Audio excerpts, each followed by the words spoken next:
Hi everyone! Ngayon, gagawa tayo ng Christmas greetings gamit ang Affinity Designer 2.0. Gawa tayo ng 1080 by 1080. Lagay natin ang create artboard and then gawin na lang natin RGB, margin 0, bleed 0. And then create natin. Yan. Tapos, kuha lang tayo ng template gamit ang FreePic. Greetings card dito. Since yung aking gagawing greetings card para sa isang client, ang kanilang brand color ay blue, so gawa ko dito ng lagay ko doon yung blue. And then pili lang ako dito sa mga templates, and ito, okay ito. Then download ko lang siya. Free download. Okay, then open ko tong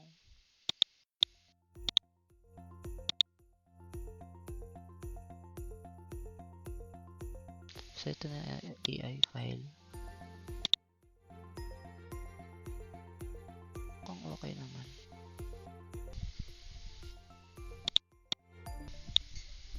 So copy ko na lang to lahat. Then lagay ko siya dito sa artboard ko. Ayan, resize ko lang. Bali yung pag-resize dito guys, parang Illustrator lang din. Hinold ko yung shift para proportional yung pag-resize niya. Ayan. And since gusto kong dito yung mga elements niya sa gitna. Ayan. Tapos ito,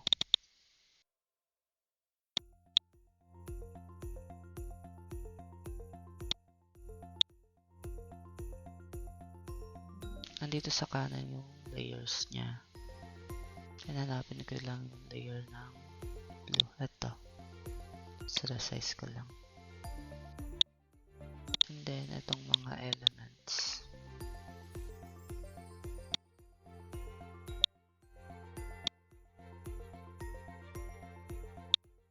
Yan, tapos gitna ko lang. Okay.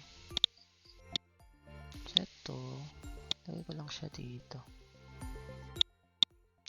Pati itong mga elements na to.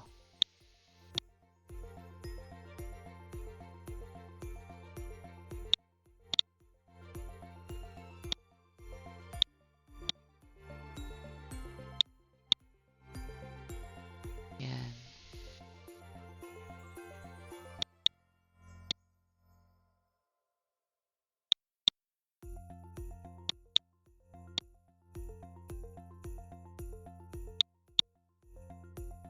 Okay. Select ko lang tong Happy Holidays. Okay. Ito. Ito lang to sa banda baba. Okay. Tapos, itong pagka-blue niya. Ito. Napalitan ko yung colors niya. Ito sa Affinity Designer, pwede tayong mag-set ng swatches. So, itong aking client ay meron na siyang nakalagay dito na swatches. Wala ako na set dito na swatch. So, itong dark blue, ito lang sa select ko. Oops. Ito. Tapos itong dark blue. Ito rin. Ayan. So, ito na yung brand colors niya. And then, dito sa Affinity Designer meron ding tinatawag na assets. So, naglagay na ako dito ng mga assets na pwede kong gamitin. Drag and drop ko na lang. For example, kailangan ko ng product ng client like this. Napakadali na gamitin kasi drag and drop na lang. Ayan.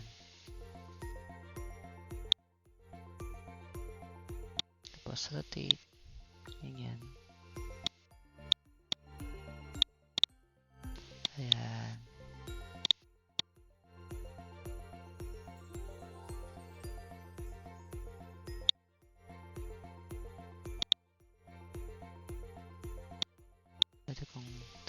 dito. Sample dito.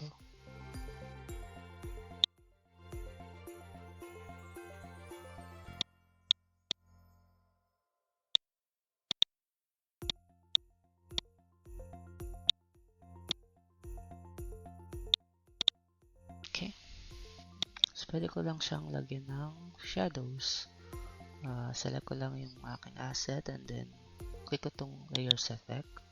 And then dito sa outer shadow. So yung drop shadow dito sa After Effects, sa Affinity Designer ay outer shadow yung tawag, hindi drop shadow. So yan, tingnan natin yung effect na mangyayari. Lagyan ko ng ratios. Yan, and then lagyan ko ng offset. Intensity. Okay, huwag masyado. Okay.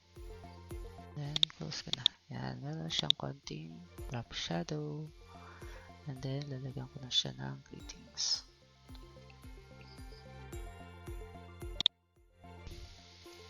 Happy Holidays!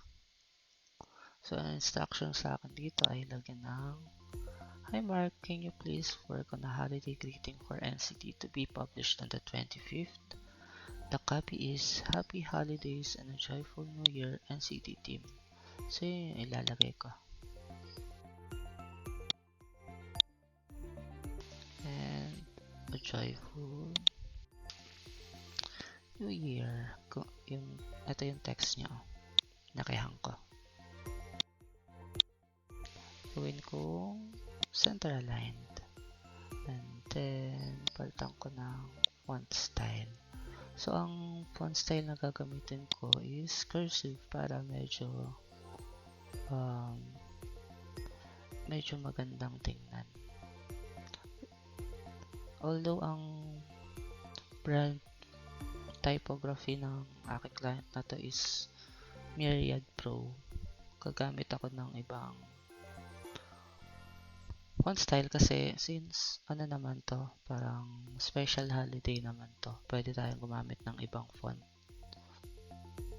para mas magandang tingnan. Okay, try ko to. Palitan ko yung kulay. Yan, ang aking gagamitin na yung swatch niya ng white.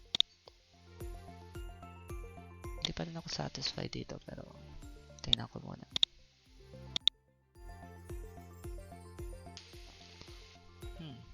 And a joyful. Siguro gawin ko 3 lines. Yan.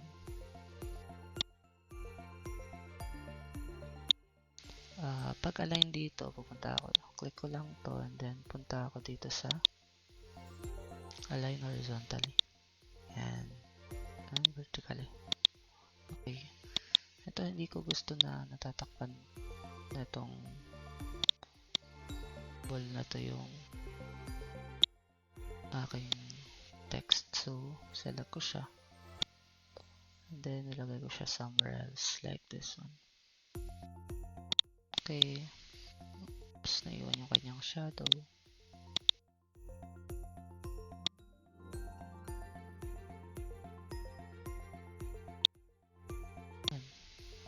Select ko lang to.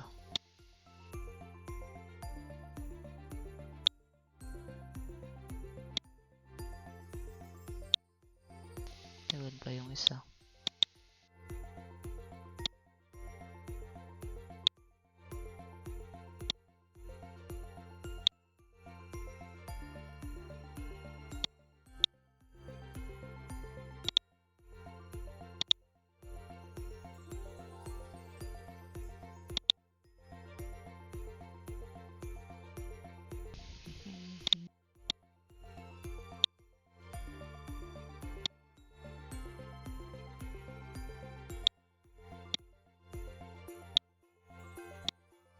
Yan.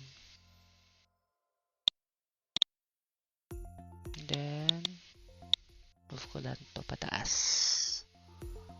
Then, medyo lakihan ko siguro. Yan. Then, ito, medyo urong ko to pa. Punta dito sa side. Pero, hindi ko gusto na naiwan yung isang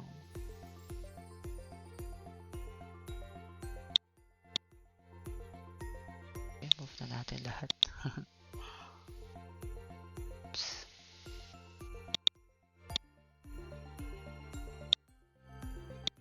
Ito lahat. Pero ito. Ibalik ko siya. Ayan. Okay. Happy holidays and a joyful new year. And then, siguro, angat ko ng konti itong mga to. Ayan. And then, palitan ko pa ng font style to. Hanap ako ng medyo mas okay. Mas readable ng kaunti. Okay, pili tayo ng iba pang script font.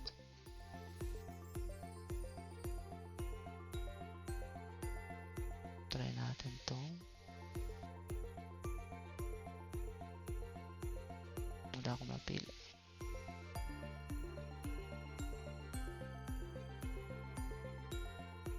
Pang okay to. Okay to sa akin.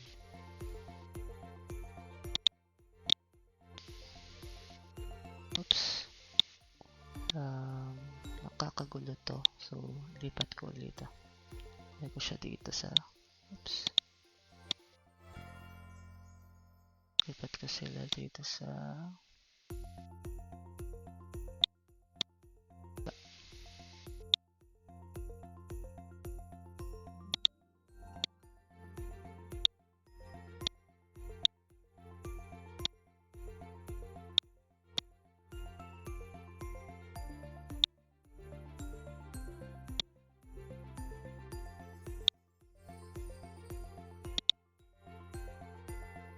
Okay.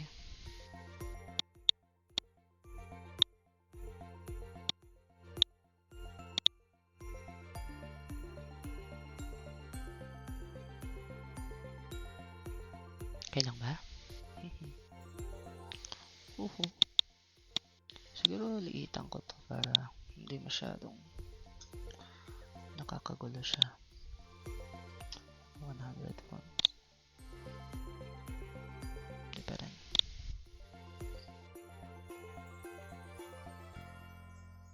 Liitan ko sila lahat. 120.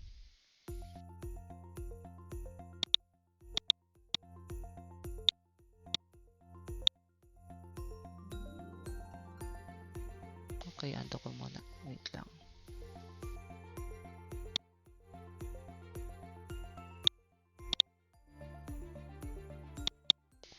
Tapos gawin ko itong 120.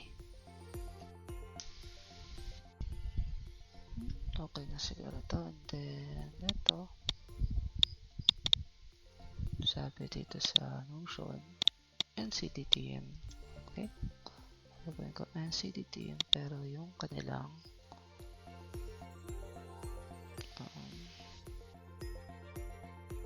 brand typography. So, liitan ko lang. Gawin ko, try kong 60. Masyado pa malaki. Gawin kong 48. Okay na yan. Yan. Yan. Okay na to sa akin. So, save ko na. Ito yung SM naman to. SM. Save. Okay. So, ito yung i-rename ko tong artboard. Double click ko tong artboard.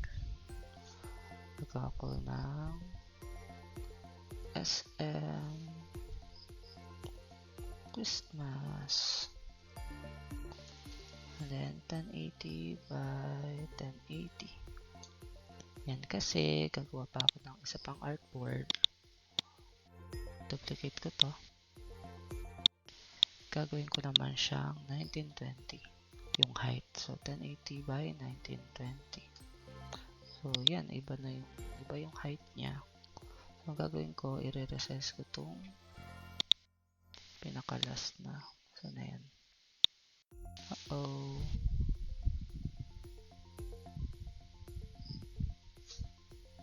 Tan, tan, tan, tan, tan. La la la la la la la la la. Nahanap ko lang to. Ano ba ito?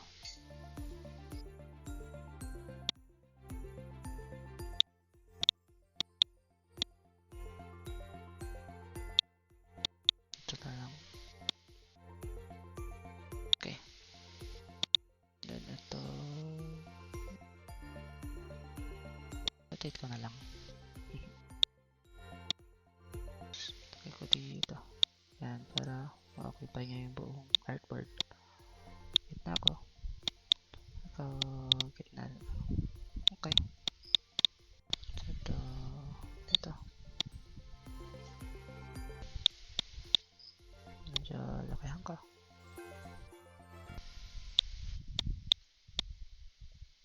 Lagay kita dito. Ikaw, move kita dito. Ikaw, kita dito. Yan, move ko lang itong mga to.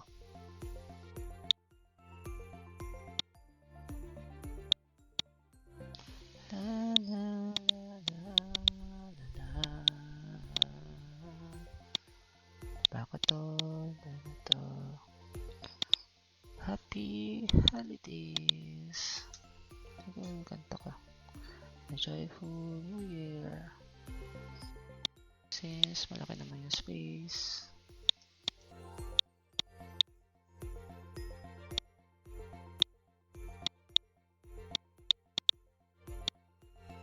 Ito, move ko to totally dito.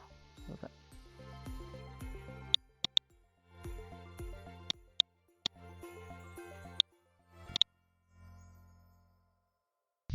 Happy holidays and a joyful new year.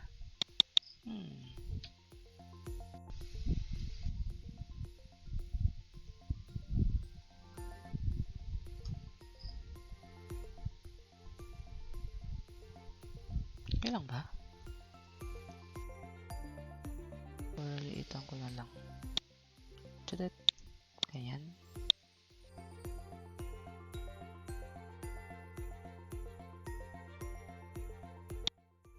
Siguro gawin kong ganito yung happy.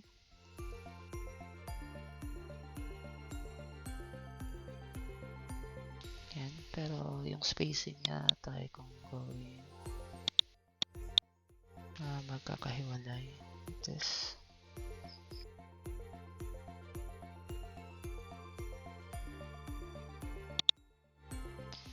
200 or 600. Ayan.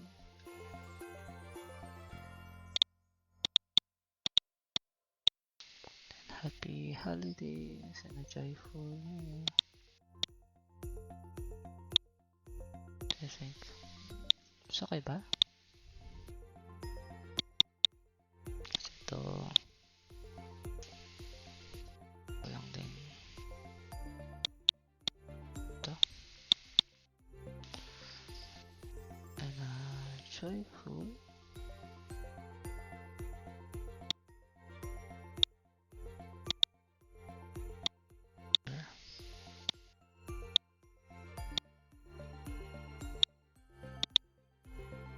Happy holidays and a joyful year. Mukhang okay siya.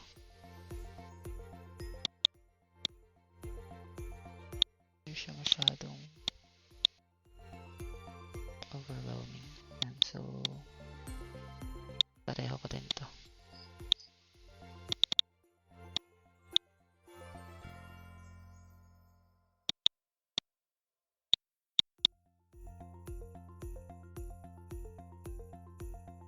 And a joyful new year.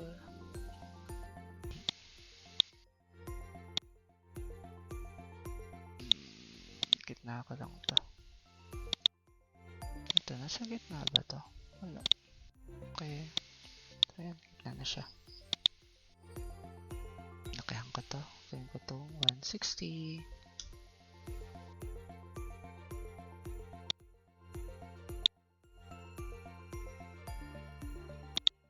Masyadong kalayo. 120. Okay.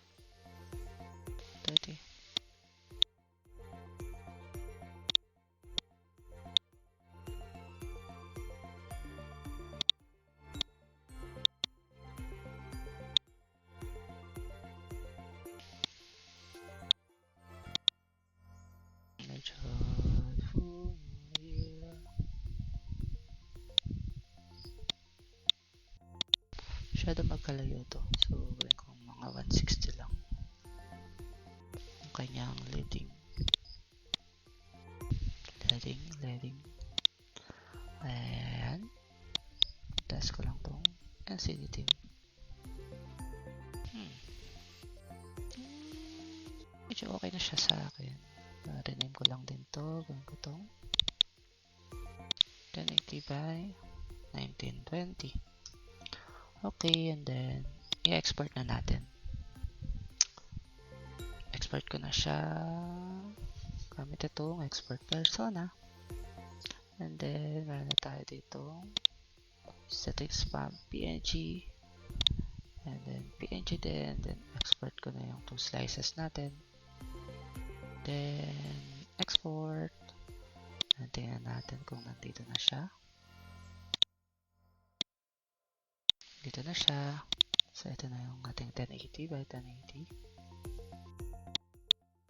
Okay, at yung ating 1080 by 1920. Okay na siya. Ayun lang guys.